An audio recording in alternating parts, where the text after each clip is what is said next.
नमस्कार। आपका बहुत बहुत स्वागत है महिलाओं की सबसे ज्यादा प्रतिष्ठित पत्रिका गृहलक्ष्मी के फेसबुक लाइव सेशन में मेरे साथ जुड़ने के लिए। आज का सेशन बहुत इंटरेस्टिंग है और एंटरटेनिंग होने के साथ साथ बहुत इंफॉर्मेटिव भी है। अगर जीवन में खुशियों की इच्छा हो तो आज का सेशन आप ही के लिए है। अब आप सारी दुनिया को भूलकर इस सेशन पर फोकस कीजिए, क्योंकि ये एक ऐसा सेशन है जो आपका या किसी का भी जीवन बदल सकता है। सच्चे दिल से मेरी ये कामना है और दुआ है कि आपको सुख, समृद्धि, शांति, सेहत और खुशी का वरदान मिले।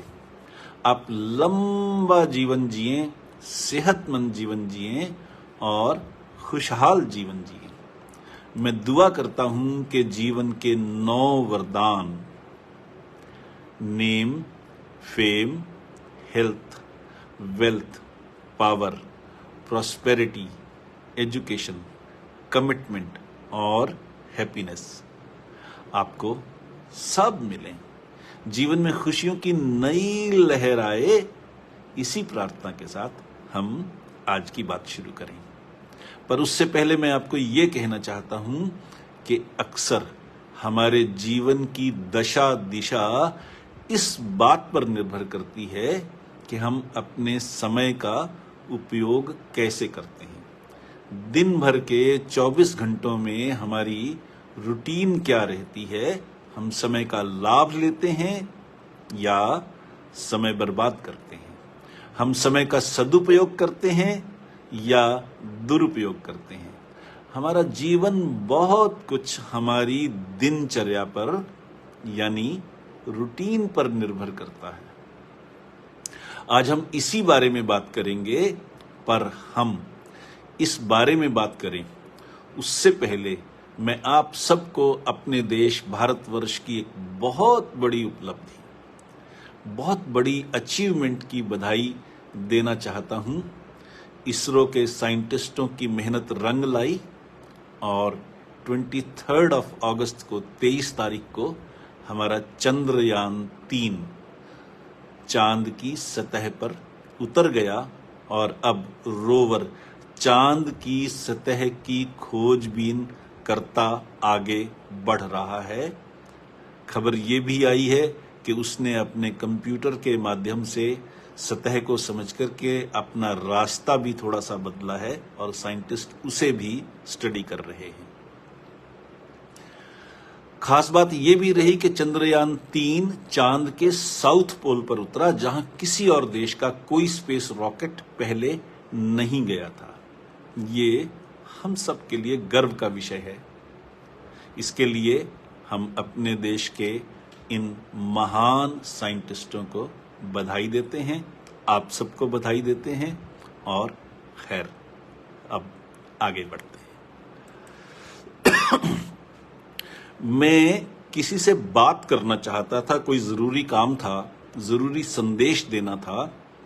मैंने मोबाइल हाथ में लिया और तभी देखा कि स्क्रीन पर नोटिफिकेशन थी कि संजय लीला भंसाली की फिल्म में शानदार एक्टिंग के लिए आलिया भट्ट और कृति सनन को बेस्ट एक्ट्रेस का अवार्ड मिला है। बड़ी उत्सुकता हुई मन में। लिंक क्लिक किया और पूरी न्यूज पढ़ी। दिल बड़ा खुश हुआ। उस न्यूज के साथ ही कुछ और खबरें भी थी, सभी पढ़ डाली। दिल और ज्यादा खुश हो गया। तभी व्हाट्सएप पर एक दोस्त के मैसेज की नोटिफिकेशन आ गई। व्हाट्सएप खोला और मैसेज को लाइक किया, फिर मैसेज का जवाब भी दिया। उसके बाद बाकी के सारे मैसेजेस जो अनरेड थे, सारे के सारे पढ़ डाले। कई ऐसे थे जो अलग अलग दोस्तों के संदेश थे। कर्टसी की खातिर उनका जवाब देना भी जरूरी था, वो भी निपटा दिया। तभी एक सज्जन ने एक संदेश भेजा कि हमारे जमाने की मशहूर अदाकारा वैजयंती माला अब 90 इयर्स की हो गई हैं और साथ में उनका क्लासिकल डांस का एक सीक्वेंस भी भेजा। 90 इयर्स की राइप एज में भी वैजयंती माला का वो डांस वाकई कमाल का था। दिल तो खुश होना ही था। अब फेसबुक देखने का मन हुआ तो फेसबुक भी खोल ली। कई सारे पोस्ट थे, सब देखे, कईयों को लाइक किया, कईयों पर कमेंट्स किए और कई दूसरे आगे शेयर भी कर दिए। तभी ख्याल आया कि सवेरे मैंने फेसबुक पर जो पोस्ट डाली थी उस पर तो कुल 7 लाइक्स मिले हैं, सिर्फ 2 कमेंट्स थे और वो भी बेकार से। शेयर तो किसी ने किया ही नहीं। बड़ा गुस्सा आया, सचमुच बहुत गुस्सा आया। मन थोड़ा दुखी भी हुआ। इसी आलम में फोन बंद किया और मेड को चाय का ऑर्डर दे दिया। तभी किचन से श्रीमती जी की आवाज आई कि आपने वो जरूरी फोन कर लिया। तब याद आया कि फोन तो मैंने हाथ में इसलिए लिया था कि एक जरूरी कॉल कर लूं, और कॉल करने के बजाय मैं ऑनलाइन खबरें, व्हाट्सएप और फेसबुक पर ही बिजी हो गया और असली काम भूल ही गया। खबरों, व्हाट्सएप और फेसबुक, ट्विटर, इन सारी चीजों के चक्कर में मैंने 3.5 घंटे 3.5 आवर्स लगा दिए थे और फोन किया ही नहीं था। क्या कभी आपके साथ भी ऐसा हुआ है? नहीं हुआ तो बहुत अच्छा है, लेकिन अगर कभी ऐसा हुआ है या अक्सर होता है तो संभल जाइए, क्योंकि अगर जीवन में कुछ बनना है तो ये तय करना बहुत जरूरी है कि हम अपना समय कहां लगाते हैं और उसका रिजल्ट क्या मिल रहा है। उम्मीद है कि आप सबने आर्नल्ड श्वार्ज़नेगर का नाम सुन रखा होगा। पहले ये बॉडी बिल्डर थे। WWE यानी वर्ल्ड वाइड एंटरटेनमेंट की कुश्तियों में पहलवान के रूप में आते थे। खासा नाम कमाया था। 1976 में आर्नल्ड ने डिसाइड किया कि अब वो बॉडी बिल्डिंग और WWE की कुश्तियों से रिटायर होकर हॉलीवुड की फिल्मों में काम करेंगे। फिर वो फिल्म में आ गए। फिर एक बार मन हुआ तो इन्होंने डिसाइड किया कि ये पॉलिटिक्स में आएंगे और रिजल्ट ये हुआ कि 2003 से 2011 तक यानी 8 साल के लिए 2 टर्म्स के लिए अमेरिका के कैलिफोर्निया राज्य के गवर्नर भी रहे। वहां 2 टर्म्स से ज्यादा कोई आदमी गवर्नर या प्रेसिडेंट नहीं रह पाता, इसलिए उनको बाद में रिटायर होना पड़ा। आर्नल्ड ने जब बॉडी बिल्डिंग से संन्यास लिया और फिल्मों में आए तो इनकी पहली फिल्म थी लास्ट एक्शन हीरो। ये फिल्म बुरी तरह से फ्लॉप रही। तभी स्टीव शेंडलर नाम के उस वक्त के एक मशहूर राइटर ने एक मैगजीन के लिए इनका इंटरव्यू किया और इनको पूरी तरह से समझने के लिए एक पूरा दिन इनके साथ रहे। स्टीव शेंडलर की book 100 ways to motivate yourself आज भी बहुत पॉपुलर है, और अगर आपने ना पढ़ी हो तो मेरी रिकमेंडेशन है कि इसे जरूर पढ़िए। दोपहर के टाइम में जब दोनों जने लंच के लिए एक रेस्टोरेंट में गए तो कैजुअल बातचीत के दौरान स्टीव शेंडलर ने आर्नल्ड से पूछा कि उनका आगे का क्या प्लान है। तो आर्नल्ड ने बिना किसी झिझक के और बड़ी ही शांति से जवाब दिया कि वो हॉलीवुड के बेस्ट सेलिंग स्टार बनेंगे। समझने वाली बात यह है कि हॉलीवुड अमेरिका में है और आर्नल्ड ऑस्ट्रिया के हैं। इस कारण उनकी अंग्रेजी के प्रोनाउंसिएशन में भी ऑस्ट्रियन एक्सेंट था जो बड़ा अजीब लगता था।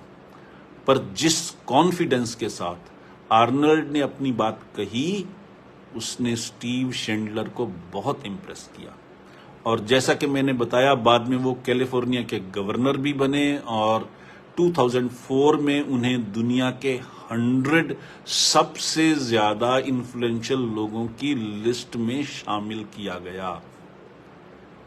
इस वक्त वो 76 इयर्स के हैं और एक बड़े बिजनेसमैन होने के अलावा हाई प्रोफाइल एक्शन मूवीज के प्रोड्यूसर भी हैं। पर इतना सब कैसे हुआ? एक मामूली सा वेट लिफ्टर, वो भी ऑस्ट्रिया में, अमेरिका से बाहर, और बॉडी बिल्डर WWE में कैसे आया, फिल्मों में कैसे गया, राजनीति में कैसे गया, और हर जगह उसने अपना झंडा कैसे गाड़ा? इसका जवाब बस एक ही लाइन में है, और वो है समय का सबसे बढ़िया सदुपयोग। Time management, best utilisation of your time. तो आइए अब इसी के बारे में बात करते हैं। एक बार फिर आपका बहुत बहुत स्वागत है हमारे इस फेसबुक लाइव सेशन में। इस प्रोग्राम में हर हफ्ते रविवार को शाम 5 बजे हम एक नया टॉपिक लेकर हाजिर होते हैं। हमारा आज का टॉपिक है आज की ताजा खबर। मैं हूं पीके खुराना। मैंने एक ऐसे प्रोजेक्ट में शिरकत की है जिसे Guinness book of world records में शामिल किया गया है। यानी मैं एक गिनीज वर्ल्ड रिकॉर्ड होल्डर हूं, और प्रोफेशन से मैं एक हैप्पीनेस गुरु और स्पिरिचुअल हीलर हूं। यानी मैं इस बात की काउंसलिंग करता हूं कि हम जीवन में सफल कैसे हों, और सफलता के साथ साथ सच्ची खुशी कैसे हासिल करें। मैं गुस्से का, निराशा का, हताशा का, अकेलेपन के दुख का, किसी से बिछुड़ जाने के दुख का, काम टालते रहने की आदत का, फोकस न होने का इलाज करता हूं। आध्यात्मिक विधि से इलाज करता हूं, स्पिरिचुअल सिस्टम से इलाज करता हूं, ताकि जीवन सचमुच खुशहाल हो जाए। यानी आपके जीवन में आए holistic success coupled with genuine happiness. और इस प्रोसेस में मैं दिल से, दिमाग से, आत्मा से कूड़ा चुन लेता हूं। I am the rag picker of the soul. मैं स्पेसिफिकली ये बतलाना चाहता हूं, जब मैं ये कहता हूं कि दिल से, दिमाग से, आत्मा से कूड़ा चुन लेता हूं, और इसके साथ ही मैं ये कहता हूं कि मैं एक स्पिरिचुअल हीलर हूं, तो आप इन दोनों चीजों को कनेक्ट कर सकती हैं।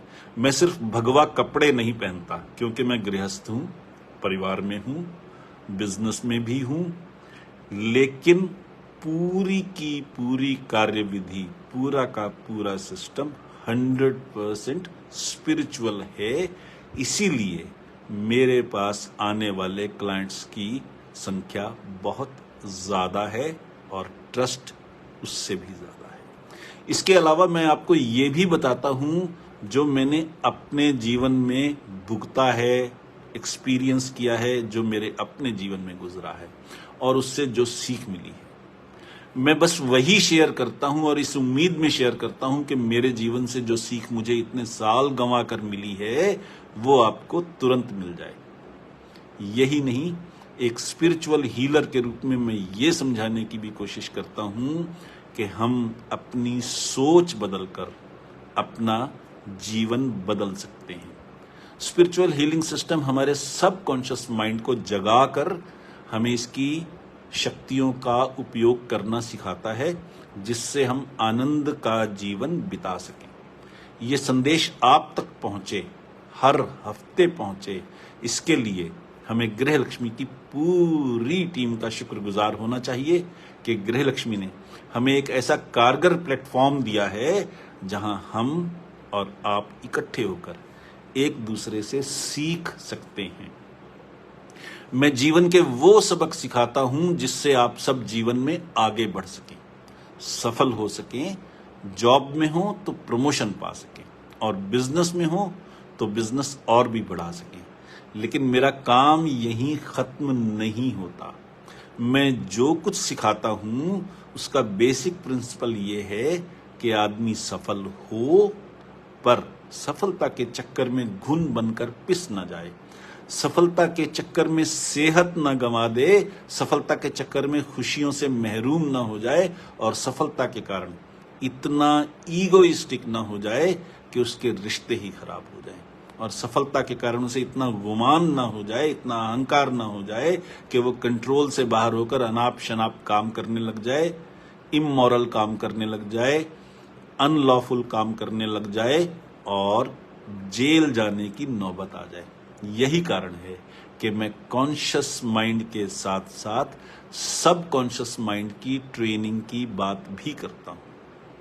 इसीलिए मैं ये भी कहता हूं कि मैं दिल से, दिमाग से और आत्मा से कूड़ा चुन लेता हूं। I am the rag picker of the soul. यहां मैं एक चीज और बतलाना चाहता हूं। बहुत से टीचर्स ऐसे होते हैं जो इंडस्ट्री की रिक्वायरमेंट्स को समझते हैं। आप ये देखेंगे जो बड़े प्रोफेशनल कॉलेजेस हैं उसमें इंडस्ट्री के एक्सपर्ट लोगों को लेक्चर के लिए, वर्कशॉप के लिए, ट्रेनिंग के लिए साथ साथ बुलाया जाता है। इंडस्ट्री एकेडमिया इंटरफेस का कारण ही यही है कि अगर कोई एंटरप्रेन्योर, अगर कोई उद्यमी, अगर कोई इंडस्ट्रियलिस्ट, उसने जो सीखा है अपनी इंडस्ट्री में वो उसका प्रैक्टिकल एक्सपीरियंस है। वो सिर्फ किताबों से पढ़ा गया एक्सपीरियंस, किताबों से पढ़ी गई नॉलेज नहीं है, वो एक्सपीरियंस है। एक्सपीरियंस में और नॉलेज में बहुत बारीक फर्क होता है और एक्सपीरियंस अगर नॉलेज के साथ जुड़ जाए तो आदमी को बहुत आगे ले जाता है। जब मैं ये कहता हूं कि मैं एक वर्ल्ड रिकॉर्ड होल्डर हूं तो इसका मतलब ये है कि मैं अपनी इंडस्ट्री में सक्सेसफुल रहा, अपने जीवन में सक्सेसफुल रहा। और जब मैं ये कहता हूं कि मैं जनसंपर्क के क्षेत्र में इंडिया के टॉप 100 लोगों में गिना गया तो ये उस अचीवमेंट का, उस माइलस्टोन का प्रूफ है कि मैंने अपनी इंडस्ट्री में सक्सेस कमाई।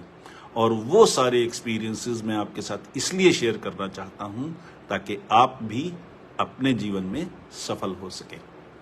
आपको मालूम ही है कि आप सबके लाभ के लिए गृह लक्ष्मी की ओर से इस प्रोग्राम को रिकॉर्ड भी किया जा रहा है ताकि आप जब चाहें इसे दोबारा भी देख सकें या फिर आप हमारे YouTube चैनल हैप्पीनेस गुरु PK खुराना पर भी इसे देख सकती हैं। मेरे YouTube चैनल पर 4-4, 5-5 मिनट के कई छोटे छोटे वीडियोस भी हैं जो बहुत पसंद किए जाते हैं। आपको अच्छा लगे तो मेरा चैनल सब्सक्राइब कर लीजिए। YouTube पर जाइए और सर्च बॉक्स में हैप्पीनेस गुरु PK खुराना टाइप कीजिए तो मेरा चैनल सामने आ जाएगा। सात्विक और यूजफुल इंफॉर्मेशन वाले इस चैनल को सब्सक्राइब करना एक पुण्य का काम है, क्योंकि सब्सक्राइबर बढ़ें तो चैनल की रीच बढ़ेगी। ये संदेश ज्यादा लोगों तक पहुंचेगा, ज्यादा लोगों को लाभ मिलेगा और उसका पुण्य आपको भी मिलेगा। खैर, आइए अब आज के टॉपिक यानी आज की ताजा खबर की बात करते हैं। आज हम जो सीखना चाहते हैं उसे हम कहते हैं 3-3-3 का फॉर्मूला, 3-3-3 इसका फॉर्मूला। यानी इसमें 3 मेन पॉइंट्स हैं और हर मेन पॉइंट में 3-3 सब पॉइंट्स हैं। पहला मेन पॉइंट जो मैं आपसे शेयर करना चाहता हूं वो है मेडिकल साइंस की डिस्कवरी, चिकित्सा विज्ञान की खोज। इसका फर्स्ट सब हेड है चिकित्सा विज्ञान ये मानता है कि हमारा शरीर एक सुपर कंप्यूटर है और 80% बीमारियों को ये खुद ही ठीक कर सकता है बिना दवाई के। मेडिकल साइंस इसको एक्सेप्ट करती है। ये मैं दोहराना चाहता हूं। मेडिकल साइंस कहती है कि हमारा शरीर एक सुपर कंप्यूटर है। 80% डिसीजेस इनको ये शरीर खुद ही ठीक कर सकता है बिना किसी मेडिकेशन के। नंबर 2 सब हेड, चिकित्सा विज्ञान एक्सेप्ट करता है कि 80% बीमारियां ऐसी हैं जिन्हें medical science self limiting diseases मानता है। यानी ये बीमारियां ऐसी हैं जो ज्यादा बिगड़ती नहीं हैं। सेल्फ लिमिटिंग यानी खुद ही खत्म हो जाने वाली, आगे ना बढ़ने वाली। तो 80% बीमारियां शरीर ठीक कर लेता है और 80% बीमारियां ऐसी हैं जो सेल्फ लिमिटिंग हैं, आगे नहीं बढ़ती, ज्यादा खराब नहीं होती, सेहत को ज्यादा नुकसान नहीं पहुंचाती। Even if we are not administered by any medication. कोई भी दवाई ना लें तो भी शरीर का कोई नुकसान नहीं होता। बल्कि आयुर्वेद तो ये भी कहता है कि जो आम किस्म के बुखार हैं उनमें दवाई ना लेना शरीर के लिए फायदेमंद है। उन बुखारों को दवाई लेकर के दबाना नहीं चाहिए। सिर दर्द हो उसे दवाई लेकर दबाना नहीं चाहिए, क्योंकि ये मैसेंजर हैं, संदेशवाहक हैं कि हमारे शरीर में कोई बड़ी खराबी है। उस खराबी को पॉइंट करने के लिए हमें बुखार होता है या सिर दर्द होता है या खांसी होती है। तो ये समझना ज्यादा जरूरी है कि इन बीमारियों को बीमारी ना समझ करके मैसेंजर माना जाए और उस तरीके से ट्रीट किया जाए कि हम रूट कॉज को फाइंड आउट करें, उसको ट्रीट करें, बजाय खांसी ठीक करने के, बुखार ठीक करने के या नज़ला ठीक करने के। तीसरा सबहेड इसका ये है कि चिकित्सा विज्ञान का कहना है कि 80% बीमारियों का कारण इमोशंस से जुड़ा है। हमारा इमोशनल हर्ट होता है, हम निराश हो गए, उदास हो गए, हताश हो गए, अकेलापन महसूस किया, गुस्सा आ गया, अपमानित महसूस किया, किसी ने ह्यूमिलिएट कर दिया, किसी ने बेइज्जती कर दी, कुछ भी ऐसा कारण हुआ जिसके कारण हमें परेशानी हुई, वो किसी ना किसी रूप में अगर हमारे सबकॉन्शियस माइंड में अटक गया तो वो आगे बढ़कर, आगे आकर किसी न किसी बीमारी के रूप में मैनिफेस्ट होगा। इसको भी मेडिकल साइंस एक्सेप्ट करती है। ये मेडिकल साइंस की रिसर्चेस की बात कर रहा हूं मैं, कोई थ्योरी की बात नहीं कर रहा, कोई मनगढ़ंत बात नहीं कर रहा, कोई अध्यात्म की बात नहीं कर रहा, प्रवचन नहीं है, लेक्चर नहीं है। ये क्लियर डिस्कवरीज हैं मेडिकल साइंस की। पहला मेन पॉइंट हमने कवर कर लिया। दूसरा मेन पॉइंट है इमोशंस और रोग का रिश्ता। इसका फर्स्ट सबहेड है, प्रयोगों से सिद्ध हुआ है कि प्लेसिबो इफेक्ट भी दवाई की तरह काम करता है। यानी अगर किसी रोगी को यह कहा जाए कि उसे दवाई दी जा रही है और दवाई की जगह सादा पानी दे दें या चीनी दे दें या नमक दे दें या कुछ भी ऐसा दे दें, तो भी रोगी इस तसल्ली से ही ठीक हो जाएगा कि उसे रोग की दवाई मिल गई। ये बहुत गहरी बात है, इसको प्लीज समझिएगा कि प्लेसिबो इफेक्ट का रोल कितना ज्यादा है। यानी इमोशनल सेटिस्फेक्शन हो जाने पर भी हम रोग से ठीक होना शुरू हो जाते हैं। दूसरा इसका सब पॉइंट यह है कि यह सेल्फ प्रूवन है कि अगर किसी रोगी को डॉक्टर ये बताए कि उसका रोग इतना सीरियस है, उसकी बीमारी इतनी सीरियस है कि वो कुछ ही महीनों का मेहमान है, तो बाकायदा ये पॉसिबल है कि उसकी मानसिक निराशा के कारण उसकी शारीरिक हालत यानी फिजिकल हालत और बिगड़ जाए और वो रोगी अपने टाइम से भी बहुत पहले ही दुनिया से कूच कर जाए। यानी डॉक्टर की कही गई एक इंफॉर्मेशन, जो इंफॉर्मेशन तो सच है, लेकिन अगर उसको नेगेटिव वे में कहा गया है तो उसका रोगी को कितना जबरदस्त नुकसान होगा कि वो डॉक्टर्स की उम्मीद से पहले, रोग की मतलब मियाद से पहले ही उसको दवाई का असर लगना बंद हो जाएगा। दवाई उस पर काम नहीं करेगी क्योंकि वो मन से निराश हो गया, उसने उम्मीद छोड़ दी, उसे ये पता लग गया कि मैंने मर जाना है 6 महीने में, तो 6 महीने के बजाय हो सकता है वो 2 महीने में ही मर जाए। ये भी पॉसिबल है। यानी इमोशनल इफेक्ट कितना ज्यादा होता है ये समझने की जरूरत है। तीसरा सब पॉइंट ये है कि ये भी प्रूव हो चुका है कि रोगी के आसपास के एनवायरनमेंट को अगर खुशनुमा बना दिया जाए, रोगी के मन में होप डाल दी जाए, आशा का संचार किया जाए, तो बहुत पॉसिबल है कि रोगी अपने गंभीर रोग से भी ठीक हो जाए। अगर वो रोग बहुत सीरियस था तो भी रोगी ठीक हो सकता है, जल्दी ठीक होना शुरू हो सकता है। तेजी से ठीक होना शुरू हो सकता है या उसका इम्यून सिस्टम ज्यादा स्ट्रांग हो जाए और डॉक्टरों की उम्मीद से कहीं ज्यादा लंबा जीवन जी सके। मान लीजिए डॉक्टर ये कहें कि भाई तुम्हारा रोग था तो गंभीर, पर हमने मेहनत की है, ये दवाई बहुत अच्छी है, बहुत इफेक्टिव है, अब हमें पता है कि तुम कम से कम भी 2 साल जरूर जियोगे और वो 2 साल आराम से जियोगे।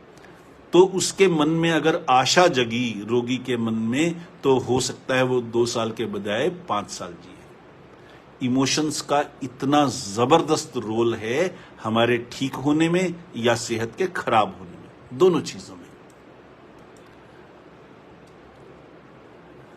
तीसरा मेन पॉइंट है कि मेडिकल साइंस की लिमिटेशंस क्या हैं, उसकी सीमाएं क्या हैं, कहां ऐसा होता है जहां मेडिकल साइंस काम नहीं कर पाती। मैंने अपने पिछले एपिसोड्स में कई बार रिपीट किया है, आज फिर रिपीट करता हूं ताकि आप उस पॉइंट को भी कनेक्ट कर सकें कि मेरे परिवार में डॉक्टर्स और इंजीनियर्स बहुत हैं। MD doctors, specialist doctors, DM doctors भी हमारे परिवार में हैं, इंजीनियर्स भी हमारे परिवार में हैं, क्वालिफाइड लोगों का परिवार है। उसके बावजूद स्पिरिचुअल हीलिंग की एडवांटेजेस को देख करके मुझे ये हमेशा जरूरी लगता है कि आप सबको स्पिरिचुअल हीलिंग के बारे में और मेडिकल साइंस के बारे में जितनी ऑथेंटिक जानकारी दे सकूं देता रहूं। तो मैं ये कह रहा था कि मेडिकल साइंस की लिमिटेशंस भी बहुत सी हैं, सीमाएं भी बहुत सी हैं, हमें वो भी समझना चाहिए। इसमें नंबर 1 है, चिकित्सा विज्ञान की अब तक की प्रगति ने सिद्ध किया है कि चिकित्सा की कोई एक प्रणाली 100% सक्सेसफुल नहीं है। कोई भी एक प्रणाली, चाहे वो एलोपैथिक हो, चाहे वो आयुर्वेदिक हो, चाहे वो नेचुरोपैथी हो, चाहे वो अल्टरनेटिव मेडिसिन सिस्टम हो, कुछ भी हो, कोई भी एक सिस्टम 100% परफेक्ट नहीं है। अलग अलग पैथीज के अलग अलग गुण हैं, अलग अलग दोष हैं। इसलिए किसी डॉक्टर, किसी वैद्य, किसी हकीम, किसी नेचुरोपैथ को या अल्टरनेटिव मेडिकल सिस्टम से जुड़े डॉक्टर को एक से अधिक सिस्टम में अगर महारत हासिल है तो रोगी को उससे ज्यादा लाभ मिलने की पॉसिबिलिटी बहुत ज्यादा है। नंबर 2, अल्टरनेटिव मेडिकल सिस्टम की असफलता, फेलियर इस बात में है कि उनके पास रोग की गंभीरता को, सीरियसनेस को मापने का और इलाज के दौरान रोगी की प्रोग्रेस को मापने का कोई ट्रस्टवर्दी साधन नहीं है।